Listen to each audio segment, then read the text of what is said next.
রাজ চক্রবর্তী শ্রীল শ্রীমান রাজা ভূপতি রায় ভূঁইয়া বাহাদুর। কই এসো। নাম বললে ঢুকবো তো? বললাম তো। আরে তুই তো বাহাদুর চক্রবর্তী ভূঁইয়া টুইয়া কি সব বললি, ভূপতি রায় কোথায় বললি? ছিল, ওর মধ্যেই ছিল, শুনবেন না খেয়াল করে? আচ্ছা আবার বল। চলো আবার গোড়ার থেকে শুরু করা যাক। পবন গিয়ে দাঁড়িয়ে পড়ো। ঢং।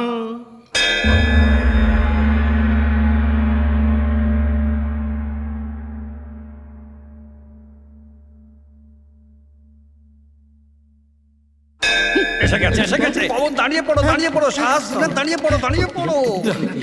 কেচে গেল রে, এত কাণ্ড করে শেষকালে আগে এসে বললো। হয়ে যাবে, হয়ে যাবে, তুমি ভেতরে যাও, গোলাপ ফুলটা হাতে নাও। এই দেখো পানের থালাটা সাজানো হয়। পবন খুলো না, খুলো না, খুলো না, খুলো না। সর্বনাশ। হেই হপ।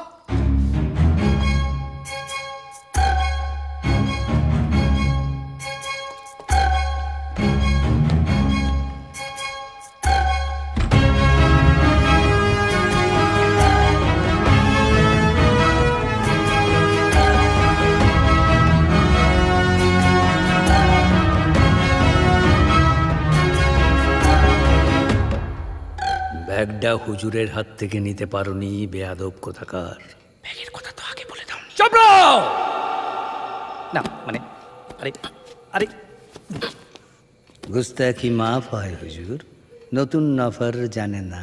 না না ঠিক আছে। बंदेगी या मेरे मेहमान, गरीब खाना तशरीफ रखते हुकुम हो। আমি রাজা বাহাদুরকে ইত্তেলা দিই। রাজা বাহাদুর বলছি, এটা ভূপতি রায়ের বাড়ি তো? রায় রায়ান রাজ চক্রবর্তী শ্রীল শ্রীমান রাজা ভূপতি রায় ভূঁইয়া বাহাদুর।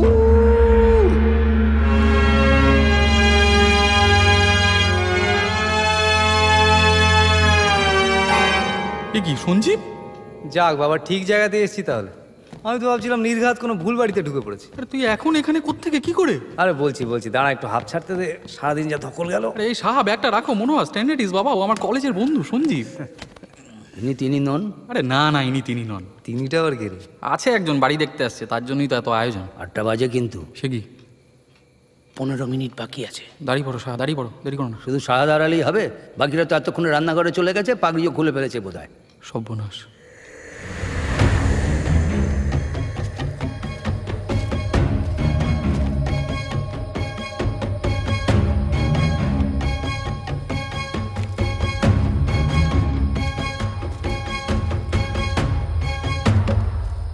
সাত এখনো এলো না, নির্ঘাত গোলবা দিচ্ছি।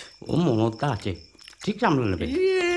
যা ভেবেছিলাম। এক্ষুনি পাগড়িটা পরে নিন, আবার প্রথম থেকে হবে সব। কিন্তু তিনি তো ঢুকলেন দেখলাম। ইনি তিনি নন। ইনি তাহলে কিনি? পরে বলবো। পবন এখন যাও, আগের মতো দাঁড়িয়ে পড়ো। শ্রীনাথ বাবু পাগড়িটা গলান। হ্যাঁ দাও, এটা দাও। এটা চেলা কাট পবন, ওইটা বন্দুক। বছর পেরিয়ে আজও দাঁড়িয়ে আছে বল্লভপুর।